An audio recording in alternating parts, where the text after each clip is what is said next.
Well, welcome to the Helping Families Be Happy podcast, where we explore the often messy world of family, love, and relationships.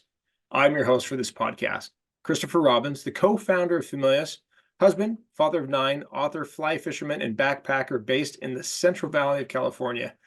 We hope to bring you nourishing, real-life information about love, family, relationships, and life. Now, I'm happy to introduce today's guest, Gabe Jensen. Now, Gabe grew up in Brooklyn. After working as an advertising creative for clients like Coca-Cola, Gabe spent 15 years making children's digital media for Pop Tropica, Miniclip, and Ranger Rick Online. Gabe is the author of the hilarious Neverwolf, a picture book about a dog who never barks, or does he? And Nocturnal Nico, a picture book about a young boy who believes he's nocturnal like nighttime animals. Gabe lives in Berkeley, California with 3 kids, a one-eyed cat, true, and a 2-eyed cyclops, false. Now, today we're exploring how laughter and a sense of humor strengthen your family's relationships. This podcast aligns with the Familius habits: learn together, talk together, and of course, laugh together. You can learn more about the Familius 10 Habits of Happy Families by going to the Habit Hub blog on Familius.com.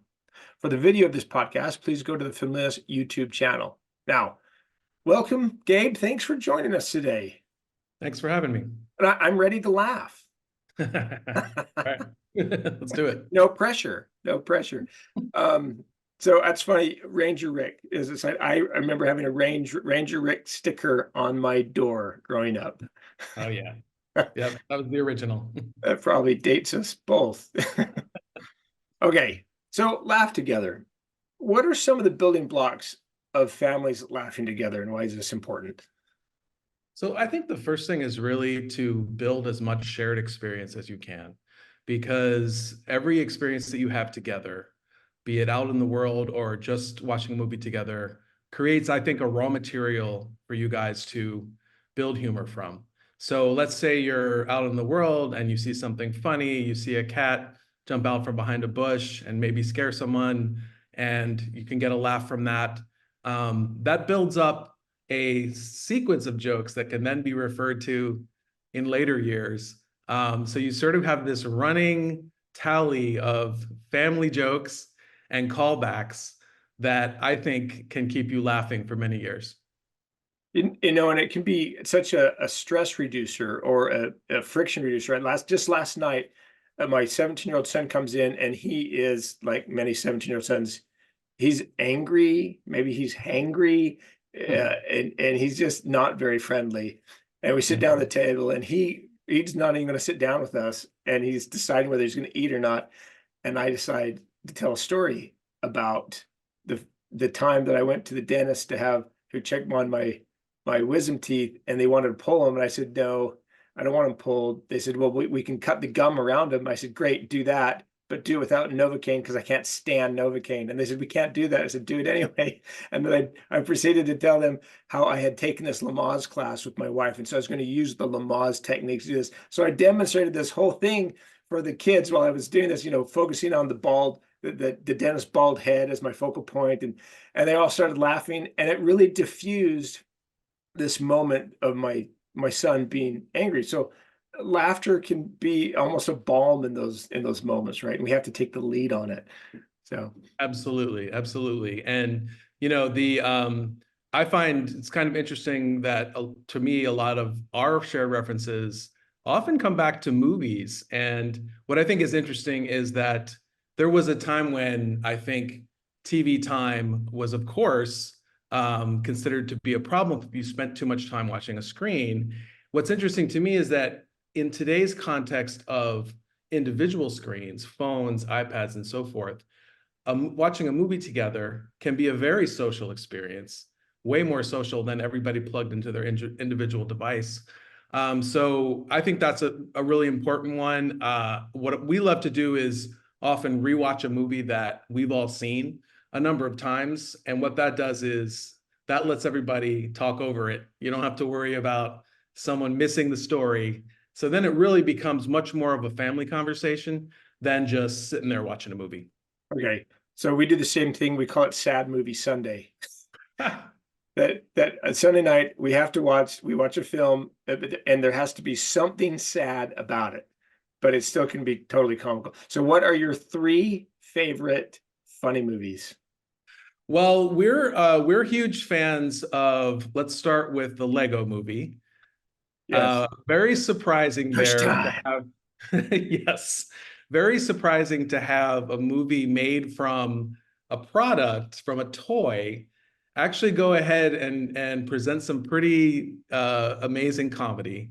And I really love what the whole Lego franchise does, because it gives you a way to spoof on all these other existing properties, right? You're never going to see well, you might, but you probably won't see a comedy based on Batman. Batman's a serious guy. So you put the Lego in between. We should say he's dark and brooding. I'm dark and brooding. Hey, look, a rainbow. Exactly.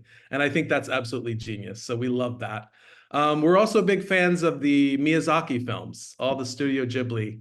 And I would think Porco Rosso, maybe one of our favorites. I don't think that's one of his better known ones, but there's a fighter pilot in the 1940s flying around Italy.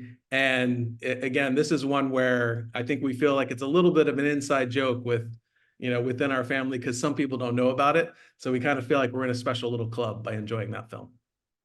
Some great examples are happen to be, um, What About Bob with Bill Mm. Murray and Richard Dreyfuss, which Mm. just has some really, really funny lines. Another Great one. one is with Ryan O'Neal and Barbara Streisand, What's Up, Doc, which is 1967 film, which is um, Aaron Bogdanovich's only comedy, and it's absolutely hysterical. And we've watched this film at least 100 times, and we have it completely memorized, and we quote it all the time. And then Mel Brooks's Young Frankenstein. Wonderful. Wonderful. I'll put in my third one just to throw in a live action. We're big fans of Fletch. Oh, yeah. Right. So Yeah, a lot of great lines. Doesn't always age super well. And sometimes you got to rewatch these and ask yourself, yeah, that's a how much of blast this from the stuff? past. But yeah. Okay, so movies can be a shared experience for laughter. Are there others that you can recommend that you found have worked? Well, so moving, I guess, out of the house, we don't want to be sitting on the couch all the time. So I think expeditions as a family can be a great way to form that shared experience that can cause humor. So for example, one that we used to do when the kids were little, and I live in a place that's has a pretty busy pedestrian area nearby. This might not work as well if you're living, out on a farm. But so we said, let's go out and see if we can overhear someone with a British accent. This was our goal for the day. So we went out and we were just walking along, and it's very busy. So you're hearing a lot of different people talking with different accents. Unfortunately, we failed on that day, but we did hear an Australian accent. So that gave us a moral victory, at least, to try to carry on with the next one. Right, which is every time anyone says Australia, I think about Princess Bride, and Australia is entirely populated by criminals. So Right.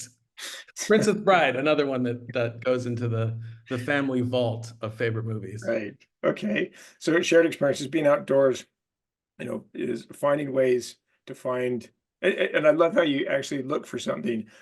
I've had experiences at work where people are stressed, and if I then decide for that day we're only going to speak in a German accent or a French accent, that it totally changes the dynamic of the entire office, right? Awesome. We have ways of making you do your work today. I love All it. right. That's lay awesome. Okay. So any other activity you think that you can think of that might help us as we try to engage in laughter with our families? Yeah, I mean, creativity is, any creative endeavors you're going to get into I think, are good opportunities for that. We used to spend hours making these Lego stop motion videos. And then, of course, when you're done, you're left with, 3 whole seconds. But, just the silliness, just to throw yourself as far as you can into that silliness on the kids' level, wherever they may be. And when I say on their level, I mean, even, especially getting down on their physical level, right? If they're little, and being down on the floor with them and letting, just the faces you make or the dress ups you play, just go full goofy to the point where if someone, on the outside happened to be looking in, you might feel like a little embarrassed. If that's how you feel, you're probably doing it right. Yeah, totally. So you're talking about, working with children that might be even babies to 5 years old. It's okay to become childlike Yes. and engage with them in that level, because they can be so delighted in funny things, right? Yeah. Exactly. Exactly. And another game that we used to play a lot, we called Talking Game. And I used to love this because it didn't require any pieces. It was a game that was purely verbal. And it was sort of this open-ended story generation game. And what worked really well for that was, I would start it when they were littler. I would sort of lead it. But then as they got older, they took on the lead role, and I could slowly kind of back out and go off and do some things I needed to do, and they were engaging each other, and it was very funny, and they had a lot of, again, long running jokes over the years that they would incorporate into it, and they called it Talking Game. Creating your own games. That's a wonderful idea. Now, okay, so one of the funny things I loved I have 9 kids, as you know, and only have 3 left at home. It's almost like no one's home anymore. And I remember when the book uh, Captain Underpants came out, and I thought that was the funniest book I had read ever. And I would read it out loud to my boys, and we would just laugh. And so I guess I wonder, and there's some potty humor in that book. Where does potty humor fit into this strategy we have of helping our families laugh? Yeah, I think that's a really interesting one because, I think a lot of adults understandably, don't want to go there, don't appreciate it.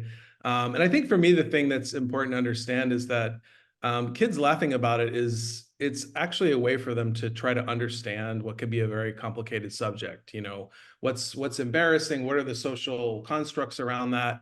And I think that in their laughter, they're processing, and I think if you think of it that way, instead of it just being like, oh, they're just trying to be, kind of naughty or break the rules, I think that can help you to accept, that it's a part of their understanding our world. Part of their maturation. Like all kids go through it, Yes. and rather than just getting so bothered, we Yes, can, we, exactly. we can navigate it.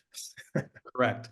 And in one of my books, in Neverwolf, the page that I've noticed the kids love the most is so the basic story is there's a dog who doesn't bark, and there's this robber named Stinky Sue who says, oh, this is perfect, since the dog won't bark, I'm going to go and rob this family's house. So she sneaks in, and Neverwolf goes through this internal battle. What's he going to do? Is he going to protect his family, or is he going to stay true to his name? So he opens up his mouth really, really wide, and it's poised right by the robber's backside. And you realize, well, he may not bark, but he can still bite, right? And it's sort of this close up, and you're kind of seeing, the backside and the mouth, and kids are absolutely riveted to that page. And it's sort of tangential to potty humor, right? It's sort of, I guess you call it body humor. But again, I think it's just a way for them to engage with those subjects. And I even had, the dog never does bite her. You'll have to read the book to find out what happens. But I had one kid who actually folded the page to try to make that moment happen because there was so much tension built up that they wanted to see it released. It is kind of odd. It is, for some reason, the idea of a dog opening his mouth to bite someone's bum is funny compared to a dog biting someone's hand. It's Right. it's the backside, it's the bum. There's something funny about it. Okay. Yeah. So you've written some funny books, and you bring humor into books. So how do you do that? How do you try to bring humor into your titles? Well, I think you talked about it before. It's about trying to get into, a child mind state. And so, as much time as I spend around my niece and nephew, my kids are a little older now, or going back to remember times that we spent to stay in that space.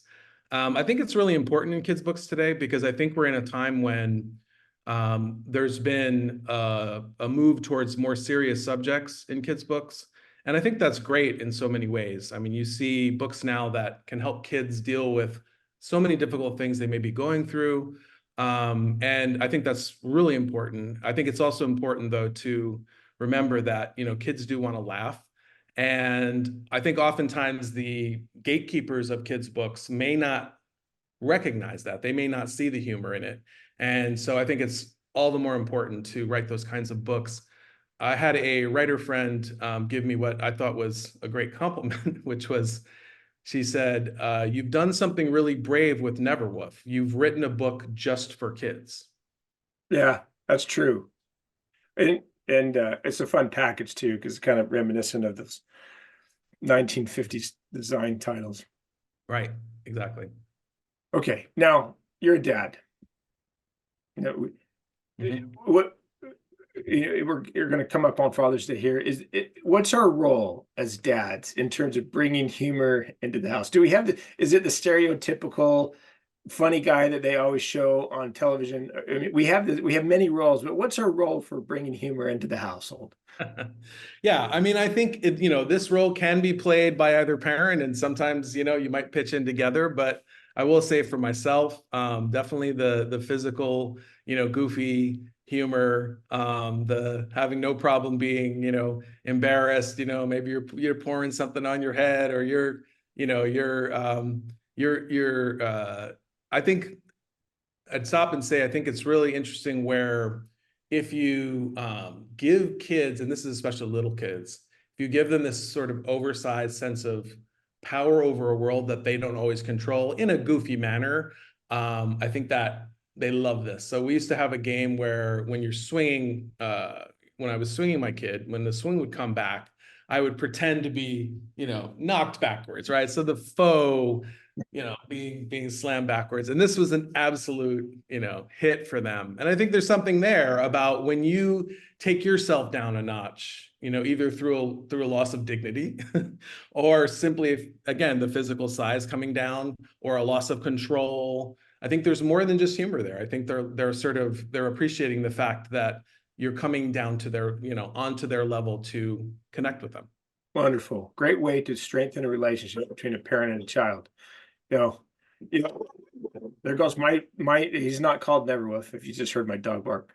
So we know that laughter releases endorphins. We know that laughter can help reduce stress and anxiety. We know that laughter can strengthen bonds. So thank you, Gabe. Let's bring laughter and humor into our home, and let's nurture it. Thanks for joining us. Now, it's always a pleasure to chat with you. Where can our guests find you online? So I'm at www.gabejensen.books.com. So it's gabejensenbooks.com. And there you can find links to some of my images on Instagram and my tweets as well. Wonderful. Now, as we conclude today's podcast, I'd like to thank Familius Publishing for their support in bringing the podcast to your ears and your heart. We'd be thrilled if you subscribed to the podcast and left us a review on your social media. And when you're ready for that next amazing book adventure, we'd be honored if you chose a book from Familius. One step at a time, one laugh at a time, we can make the world a happier place.